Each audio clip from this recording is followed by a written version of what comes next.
Muito bem. Obrigado pelo convite e parabéns pela iniciativa do pessoal do PEP. Eu acho que 20 anos desse livro, para mim, me obrigou a parar e pensar um pouquinho. Eu tomei um susto.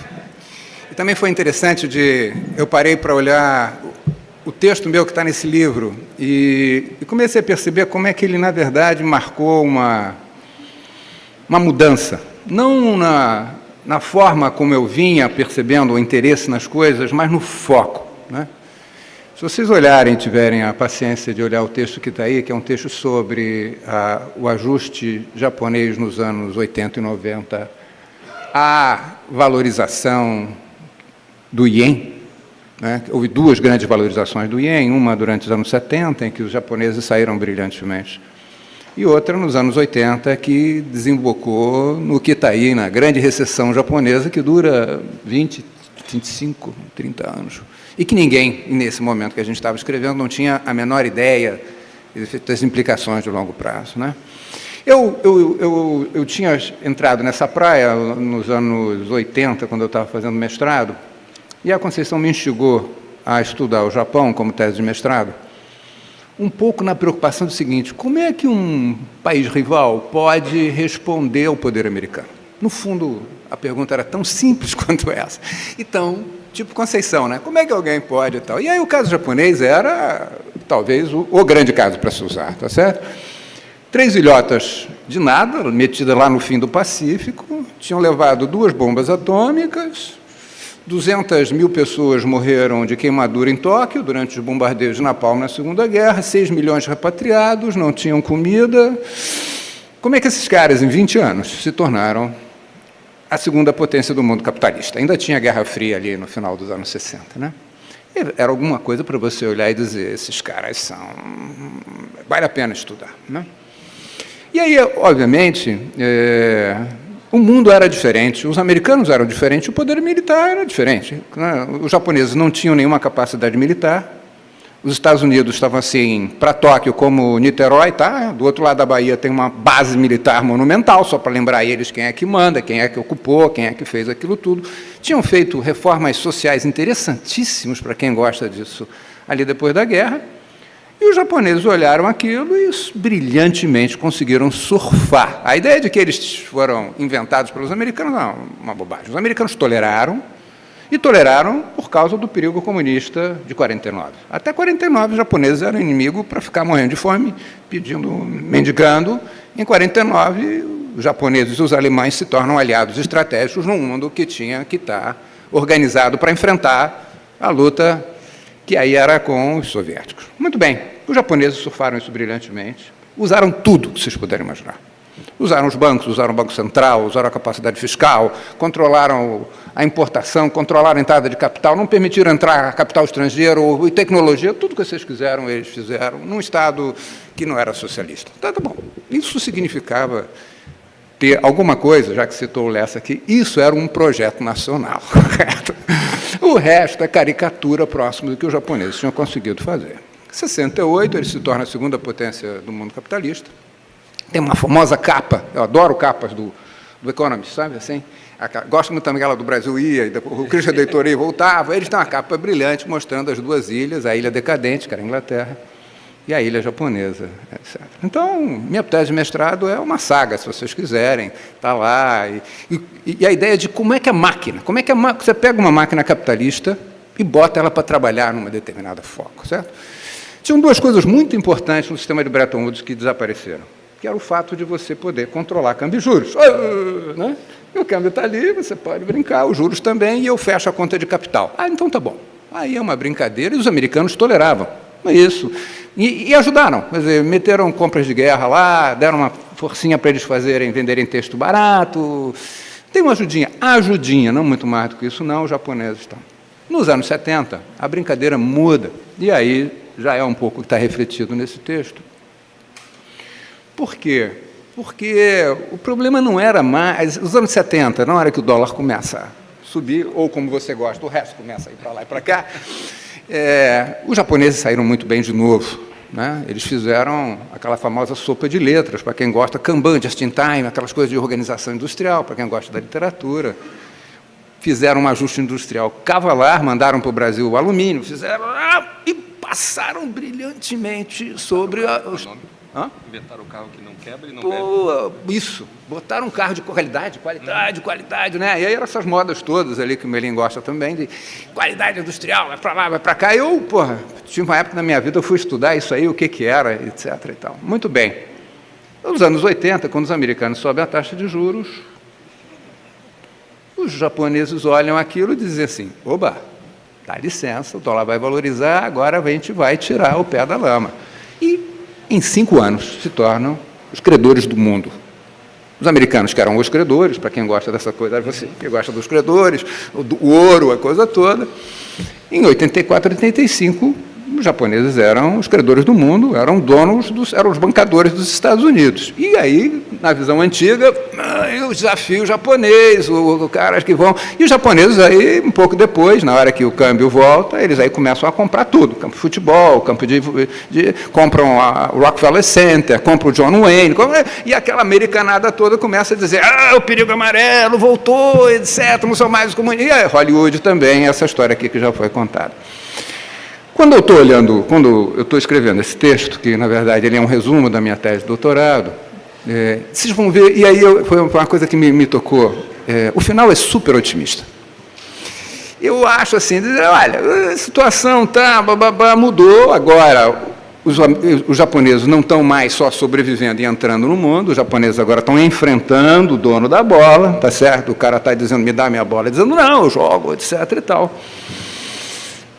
Mas os caras têm uma capacidade de resposta que a gente não pode desprezar. E aí eu me lembro muito, essa foi talvez assim, diferentemente dele, eu sou bem mais maluco do que ele. Eu fiz tese de mestrado e tese de doutorado com a Conceição. Então, eu tive o privilégio de passar horas e horas e horas com ela, tá certo? Das maneiras mais engraçadas do mundo. Mas ela não tinha caneta para me reprovar. E aí, eu vou te contar, aí você vai gostar dessa história. Eu tive uma discussão com ela, eu estava em Tóquio, Conceição foi a Tóquio comigo, eu acompanhei ela no Japão, onde eu tenho que contar essa história por escrito, porque foi. Vocês imaginam que era a Conceição, nos seus áureos tempos, ensinando japonês aos economistas japoneses, dos ministérios, dos institutos, o que era a economia japonesa, certo? Não é nada disso, não! E vai por aí afora. Bom, obviamente, que eu sabia como é que os japoneses eram, eu me botava assim demais da cadeira, mas era isso mesmo. E só eu vi, ninguém mais viu, só eu. Era eu sozinho lá no Japão. Mas é isso, me diverti muito, sempre me diverti muito com Conceição. E eu me lembro que um dia nós estávamos numa praça, andando em Tóquio, discutindo o problema do dólar e do ien. Como é que juntava aquilo, essa porcaria toda. E aí, eu dizendo, mas aí, como é que resolve o problema do superávit, E aí a Conceição disse assim, os japoneses, Sifo. Eu disse, por quê? Hernani, é o seguinte, aquele jeito dela falando, né? Hernani, tem uma baleia. A baleia era os Estados Unidos. E tem um atum. O atum era o japonês. O atum meteu a boca na baleia, entrou na boca e a baleia fez nhaque. Deixou ele preso. Ele só está com o rabinho do lado de fora. O que vai acontecer? Na hora que eles se tocarem, eles vão abanar o rabo, mas não vai dar mais para sair. Bom, Conceição era dada a parábolas, e essa é uma grande parábola sobre tudo o que aconteceu. Tá? Muito bem. Eu me mantia na saga japonesa, aqueles caras são a Fênix e tal. E aí, para fazer que você não precisava temer tanto, ela respeitou o final da minha tese, na boa. A minha tese é otimista sobre o que os japoneses têm, concordamos no miolo, ela não tinha nenhuma discordância sobre o miolo, mas ela, desde, quando é que foi isso, 89, 90, elas achavam que os japoneses já não tinham mais capacidade de resposta nenhuma.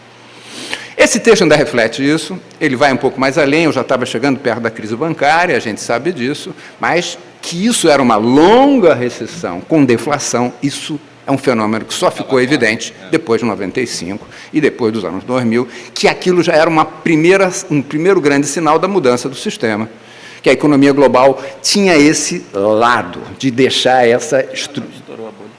89, 90, mas só ficou claro isso mesmo depois de 95. Muito bem.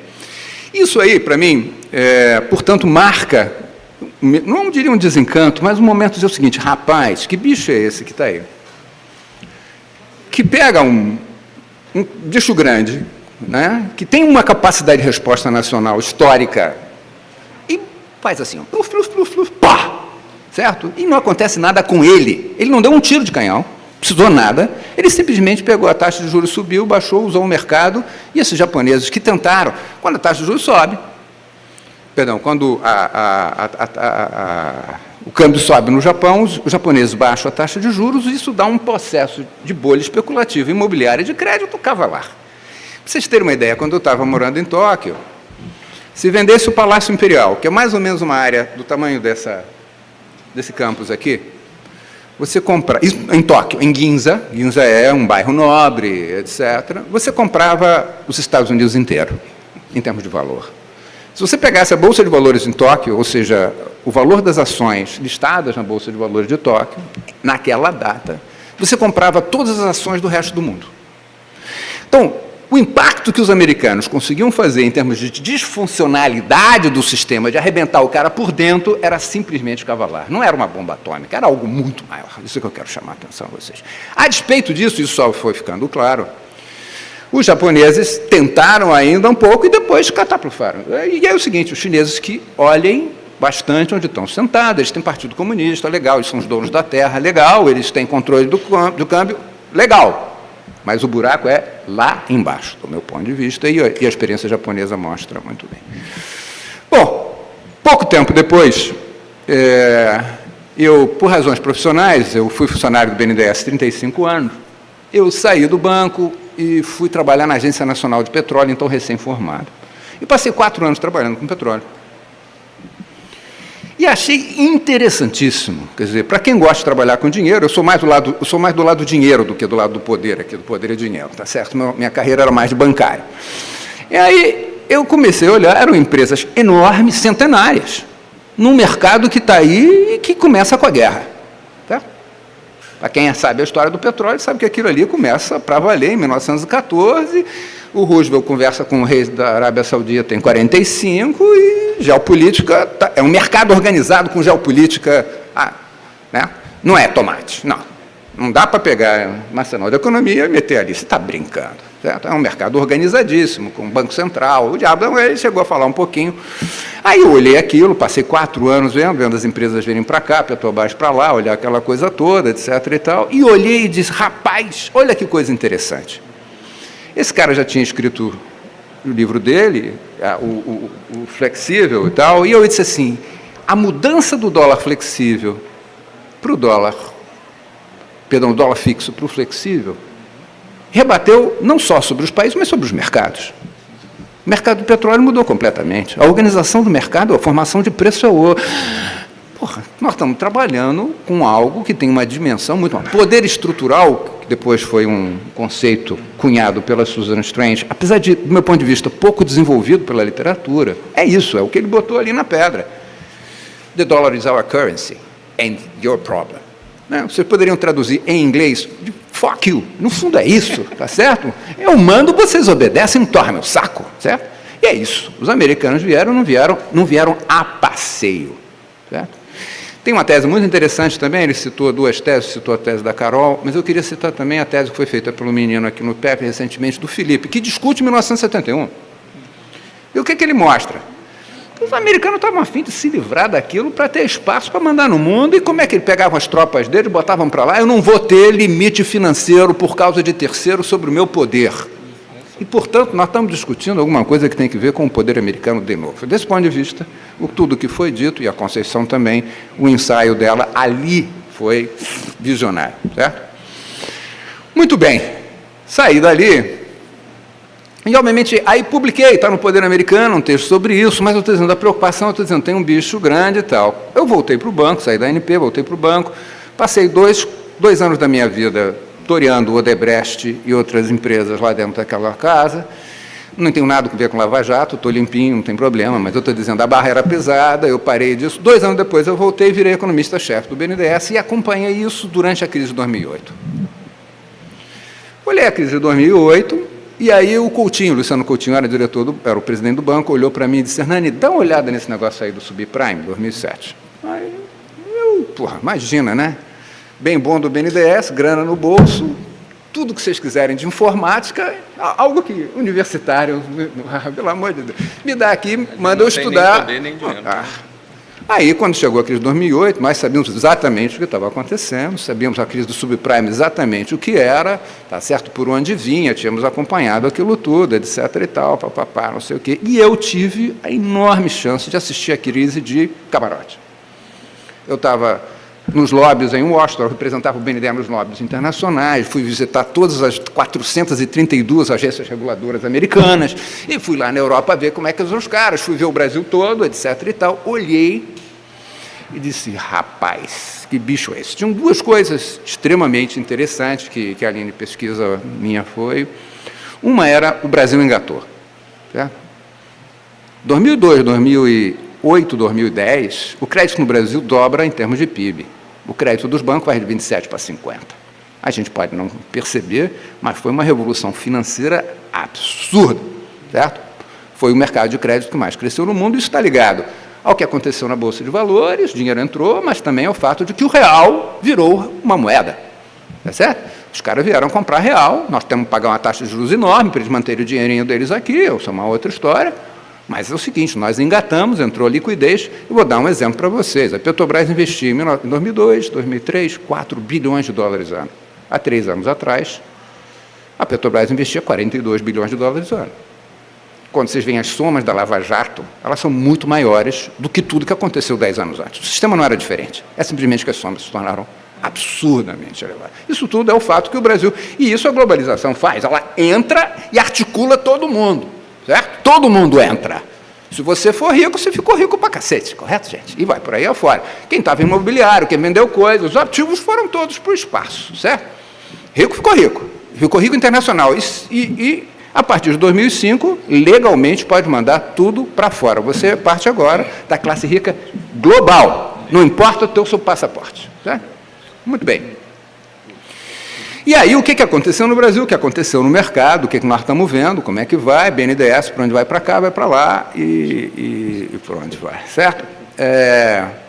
Os americanos, 2008, do meu ponto de vista, representam uma mudança grande, não é pouca grande, não. Do meu ponto de vista, nós não estamos assistindo mais do mesmo.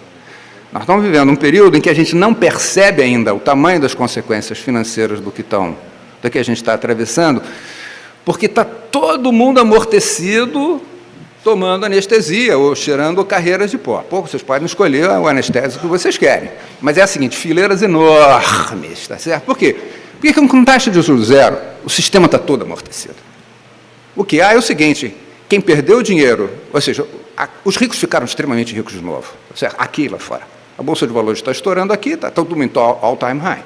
O volume de ativos cresceu absurdamente dentro desse sistema. Tá? Muito bem, problema. Estão pagando zero de taxa de juros. As pessoas não têm onde botar dinheiro. No Brasil hoje, está uma porcaria. O mercado não tem onde botar dinheiro. A Petrobras lançou semana passada 5 bi de dólares. Tem mais, perdão, 5 bi de reais. Tem mais 5 bi de reais de papel privado sendo lançado agora no próximo mês. E tem dinheiro para caceta aqui. E não é dinheiro de gringo. É dinheiro das nossas famílias que não têm onde botar. Isso é a cara do sistema todo doidão que a gente vive. Ou seja, é isso aí. Lava Jato vai lá, pega o Wall Street e o preço sobe. Tá certo? Sobe. Muito bem. 2008, do meu ponto de vista, tem várias mudanças. Primeiro, coloca o Estado americano e o mercado um contra o outro. E eu li outro dia um texto interessantíssimo de um general americano que gosta de grana. Imagina, o general americano discutindo grana.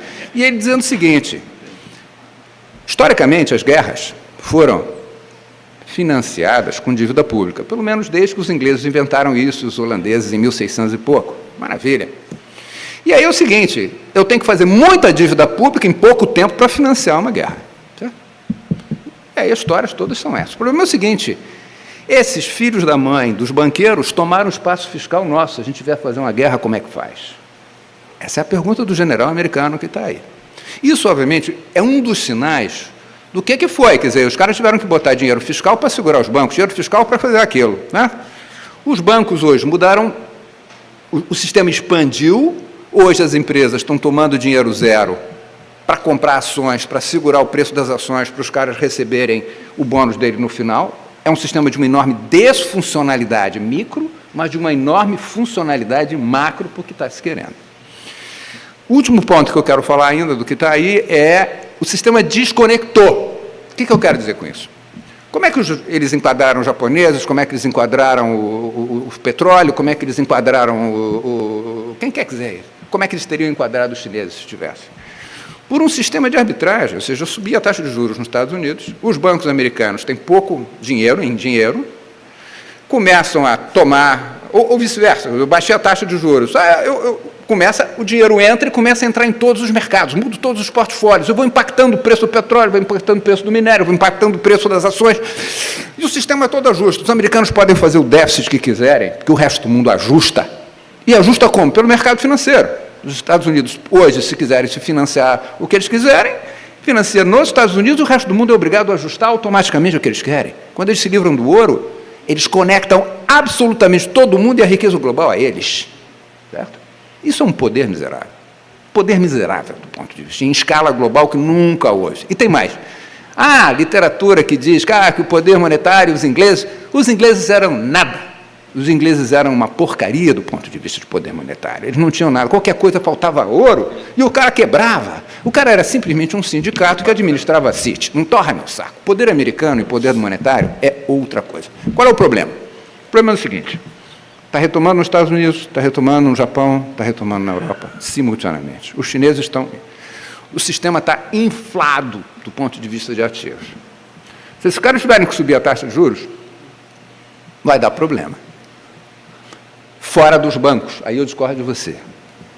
Eles conseguiram, do meu ponto de vista, isolar os bancos e aumentar. Hoje os bancos são obrigados nos Estados Unidos a deter 30 dias de todas as despesas líquidas que eles venham a ter em título americano. Os bancos são obrigados a apresentar um living will, ou seja, meu testamento. Se eu quebrar, como é que eu vou te enterrar?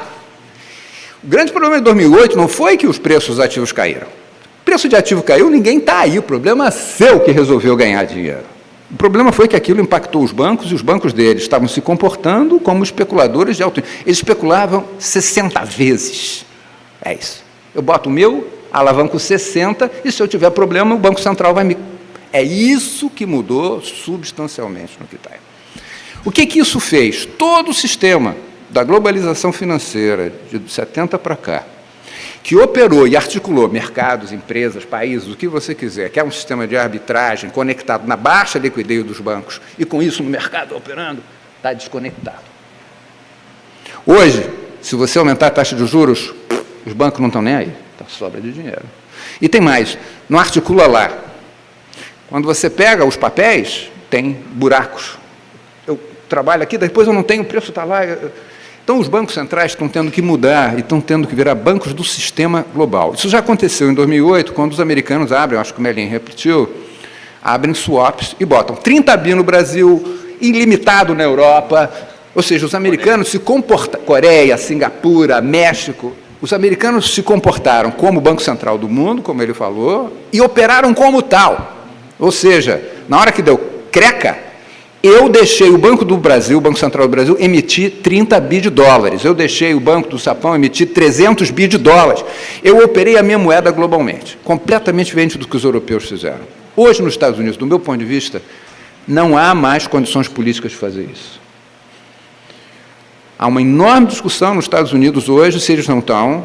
A Pax Americana acabou. Tem várias pessoas falando disso, eu acho que os chineses, nessa discussão, é menor, mas a discussão interna política deles, se eles efetivamente não têm que sair e eles operam do jeito que quiser e deixam esses caras que estão aí falando. Então, para fechar um pouco, eu acho que Conceição teve um ensaio brilhante do ponto de vista de sacar. Talvez quem tenha tido uma sacação próxima dela, muito mais atormentada, mais conceitualmente interessante, foi a Susan Strange, alguns anos depois, sob a ideia do poder estrutural, que eu acho que é isso, eu fundo as regras, os americanos rompem Bretton Woods e Bottom, está claro na tese do menino que eles não tinham ideia do que vinha pela frente, eles estavam se lixando para o resto do mundo que se ajuste, e depois, quando apareceu, disse assim, legal, a gente consegue operar bem assim, até melhor para a gente, mas eles não têm compromisso nenhum com o que está aí. Eles vão fazer o que melhor for do ponto de vista da lógica dos caras que estiverem sentados na cadeira em Washington. É assim que as coisas operam. Eu vou parar aqui e agradecer a atenção de vocês.